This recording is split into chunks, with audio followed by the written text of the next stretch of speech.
राहुल गांधी ने संसद में कहा, सब जगह कहा हम अग्निवीर बंद कराएंगे। इंडी अलायंस ने भी कहा हम अग्निवीर बंद कराएंगे। अखिलेश यादव ने भी कहा हम अग्निवीर बंद कराएंगे। अच्छा, तो अग्निवीर बंद क्यों करानी है? कारण क्या है? अग्निवीर बंद इसलिए करानी है क्योंकि अगर एक रेगुलर रिक्रूटमेंट होगा तो उसमें 4 साल तक ट्रेनिंग मिलेगी, हाँ, और उसके बाद भी मिलेगी। बड़ा स्लो प्रोसेस होता है रेगुलर रिक्रूटमेंट का। पहली बात तो रिक्रूटमेंट ही नहीं होगा इतनी आसानी से, रेगुलर रिक्रूटमेंट धीरे धीरे होगा। अग्निवीर के जरिए ज़्यादा लोग अग्निवीर बन जाएंगे। ज़्यादा कुछ नहीं तो उन्हें गोली चलाना और लठे चलाना तो आ ही जाएगा। और जब इतने अग्निवीर हो जाएंगे तो उसमें से 25% रखेंगे, 75 छोड़ देंगे। तो वो 75 कहाँ आएंगे? जो अच्छे खासे ट्रेंड हैं, जो किसी भी अन्य डिपार्टमेंट से ज़्यादा ट्रेंड है, वो कहाँ आएंगे? वो सीआरपीएफ में आएंगे, सीआईएसएफ में आएंगे, वो पुलिस में आएंगे, वो अन्य होम गार्ड्स में, इसमें उसमें आएंगे, भर्ती होंगे। कौन से? ट्रेंड लोग। अच्छा, मान लीजिए कि भर्ती निकली भी है तो पुलिस को अपनी भर्ती करनी, तो क्या करेगी? पहले भर्ती करेगी, फिर साल 1.5 साल ट्रेनिंग देगी। यहाँ ट्रेंड मिल जाएंगे लोग। और अभी से ही इतनी ट्रेनिंग दे दी गई है शुरुआती दौर में कि उनको डिसिप्लिन आ गया, उनको ट्रेनिंग का पूरा हिसाब किताब समझ में आ चुका है। गोली चलाना, लठ चलाना तो अभी से ही आ गया है। तो फिर इस बात का उससे क्या मतलब है कि वो ख़त्म कर रहे हैं? मेन तो सबसे बड़ा जो मैटर है वो यही है। कुछ लोग इस देश में कह रहे हैं कि हमने पूरे देश में कैरोसिन छिड़क दिया, चिंगारी लगाने की देर है।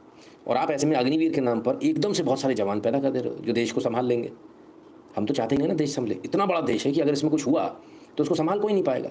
पर अगर अग्निवीर आप भर्ती कर लोगे, नए नए सारे लड़के रंगरूट भर्ती कर लोगे, तो पुराने तो वहाँ खड़े रहेंगे जो सेना में बॉर्डर पे खड़े हैं। नए वालों को यहाँ उतार दोगे आप अगर ज़रूरत पड़ी तो आप तो हमें लठ मार मार के भुस भर दोगे हमें।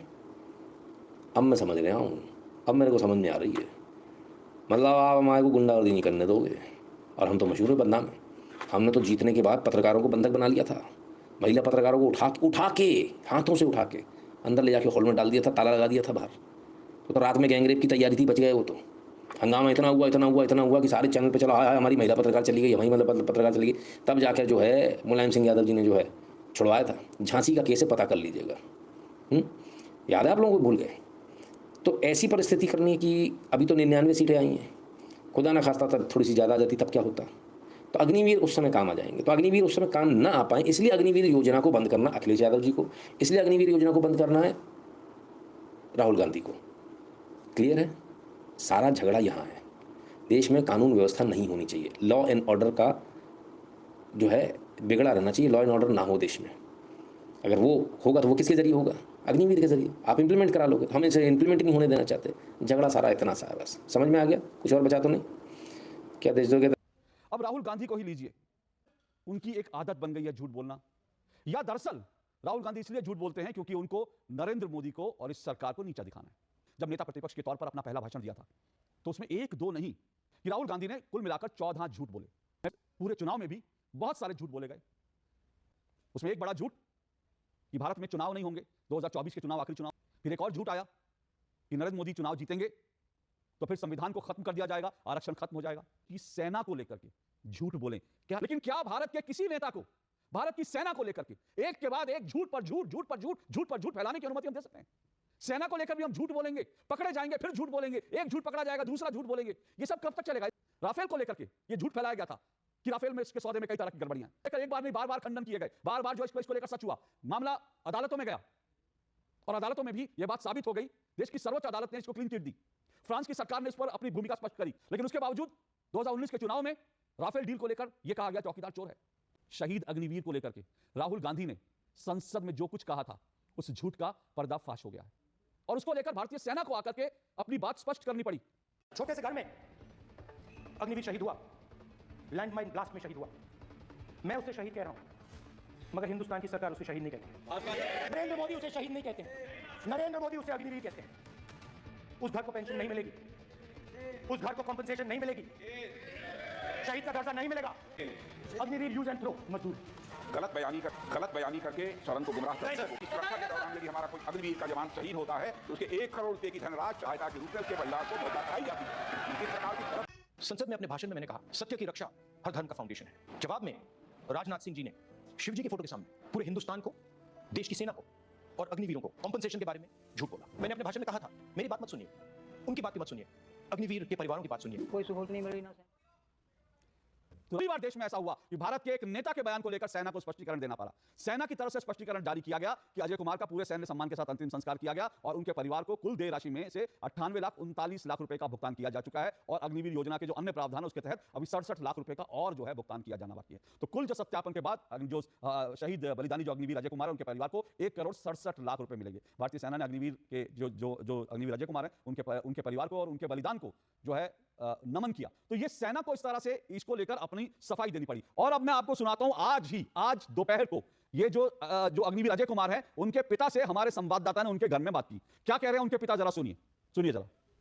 30 मई को, हाँ 30 मई को। तो पहले तो आप कह रहे हैं कि 29 मई को जब आए तो जब परिवार के साथ बैठे हो उस वक्त भी हमें पैसा कोई नहीं मिला था। अच्छा, उसके बाद आया पैसा। 29 मई तक पैसा ही नहीं मिला। लड़की कह रही 4 महीने पहले पैसा मिल गया। हम बता देते हैं, जो नहीं आएगा हम कैसे पहली किस्त कब आई? 1 करोड़ रुपया देते हैं। हमें क्या पता भी वो 1 करोड़ रुपया गवर्नमेंट सरकार देती है जहाँ हमें तो आर्मी वालों ने भेजा। हम तो आर्मी वालों का नाम ले रहे हैं, राजनाथ सिंह ने भेजा है, किसने भेजा हमें क्या पता कौन भेजेगा। हमें आर्मी वालों ने दिया है। हाँ जी। पहली जो अमाउंट है वो कब आई थी आपके पास? पहली अमाउंट तो 3-4 महीने पहले आई थी, वो जो इंश्योरेंस होता है उसका क्लेम। हाँ। दूसरी अमाउंट जून में आई थी 10 तारीख को। कितने की आई? 48 लाख की। हाँ जी। पहले अमाउंट कितनी? 50 की थी। 50 की। हाँ जी। स्टेट गवर्नमेंट से भी कुछ मिला? आपको एक चीज और बता रहा हूं मैं, इस बात को समझिए। जो दस्तावेज दिखा रहा हूं ये बहुत महत्वपूर्ण दस्तावेज है। ये दस्तावेज अग्निवीर अजय कुमार के परिवार का दस्तावेज है। ये डॉक्यूमेंट बैंक का डॉक्यूमेंट है और इस डॉक्यूमेंट के अनुसार अग्निवीर अजय कुमार को उनके परिवार को 19 जनवरी को, डेट ध्यान रखिएगा, 19 जनवरी को 48 लाख रुपए और 13 फरवरी को 50 लाख रुपए। फिर से डेट सुनिए, एक बार फिर से डेट सुनिए। 19 फरवरी को 48 लाख रुपए और 13 फरवरी को 50 लाख रुपए उनके परिवार के अकाउंट में जमा कराएगा। यानी कि फरवरी तक उनके पिता और उनकी मां के परिवार के उनकी मां के अकाउंट में 98 लाख रुपया आ चुका था। ये मैं नहीं कह रहा हूं, ये बैंक के दस्तावेज कह रहे हैं और ये दस्तावेज आपके सामने है। दस्तावेज झूठ नहीं बोलते। अब सवाल यह है कि झूठ कौन बोल रहा है, यही सबसे बड़ा सवाल है। सेना दुश्मनों के दांत खट्टे करने के लिए होती है। हमें हमारे युवाओं पर भरोसा होना चाहिए। सेना में युवाओं की ताकत बढ़ानी चाहिए और इसलिए हम लगातार युद्ध योग्य सेना बनाने के लिए रिफॉर्म कर रहे हैं। समय पर रिफॉर्म न करने के कारण हमारी सेना का बहुत नुकसान हुआ है, लेकिन ये सार्वजनिक बातें कहने योग्य नहीं होने के कारण मैं मेरे मुंह को ताला लगा करके बैठा हूं।